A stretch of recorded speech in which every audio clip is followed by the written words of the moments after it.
Yeah. Go like my name is Will Duprey. I'm from whatever. From states and stuff, like. Well, you're introducing yourself. Like that's basically the opening. So. Gotcha. You can smile a bit if you want. My name is Will Duprey. Should I do titles? Is that what you mean? Yeah. So say Okay. yeah. My name's Will Duprey. My name is Will Duprey. I'm the director of Hathavidya. And how did you first get into yoga, Will? I started learning yoga by accident. I was living in New York, tired of working in a law job, physical office space, what have you. And there was a yoga studio in my neighborhood, and I walked in and asked if I could help out. And I did that for a couple months without taking any classes, and then finally I took a class, and I knew that's what I wanted to do after that class. I came up with Hathavidya out of my own teachings. I was studying with teachers who were from particular lineages that emphasized energy in the practice, first and foremost, and then the rest of the techniques. I understood sort of, some of the struggles that other people were potentially having. As I became part of 200-hour programs like around the world, I started to notice a lot of the students would become very attracted to what I was teaching because it was outside of the box of what was being given in this training program and that training program and this training program. And I started to notice sort of the directionlessness of a lot of teachings of yoga, let's put it that way. And so I decided to make my own. I became a specialist in training programs. Taking a student from a place of where they are, having a particular amount of techniques that were used in a specific fashion, that's a kind of a culmination of lineages, so that they can grow, they can expand, they can work on their inner harmony rather than just on becoming a yoga teacher, that they become a yoga practitioner.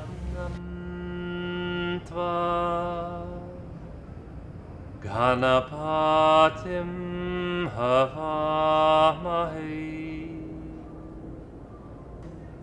Om Shri Mahaganapati Namaha.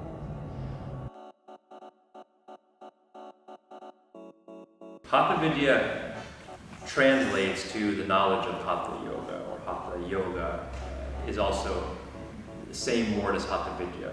It's the knowledge of the physical aspects.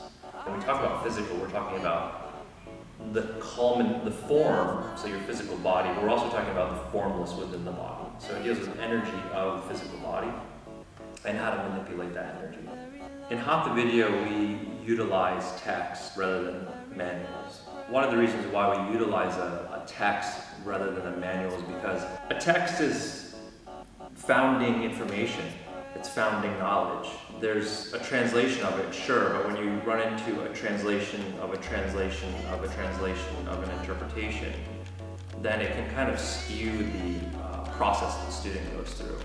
Having a student find true discriminative knowledge, they have to first trust the teacher. The teacher has walked in that particular way, they've moved in that way. There's something desirable about how the teacher is living life. It's not necessarily equated to success or failure, the way that we tend to look at things, but that the teacher's perception is something that's ideal for that individual. They want to have that within themselves. The texts that are used support that same philosophical structure. And this is where it's really a culmination of lineages and thoughts, because it's not one thought. We're not only working with the Tripitaka. We're not only working with one particular text.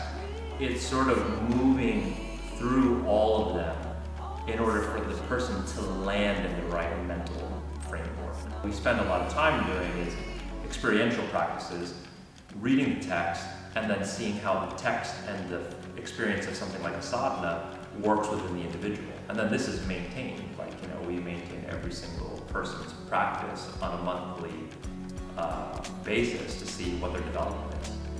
What we're talking about is getting back to initial truth. And the initial truth is that you're already complete. You're already perfect. You started off as the single harmonic cellular vibration that was so happy that it duplicated itself. and continue to duplicate itself into further maturation or birth. So it's not my job as a yoga teacher or anyone's job to tell you like why you're here or what this practice is going to do for you. If we could utilize the practice to remember that particular harmony and then utilize the techniques to expand the awareness or sensation of that harmony, then we enter a completely different living condition.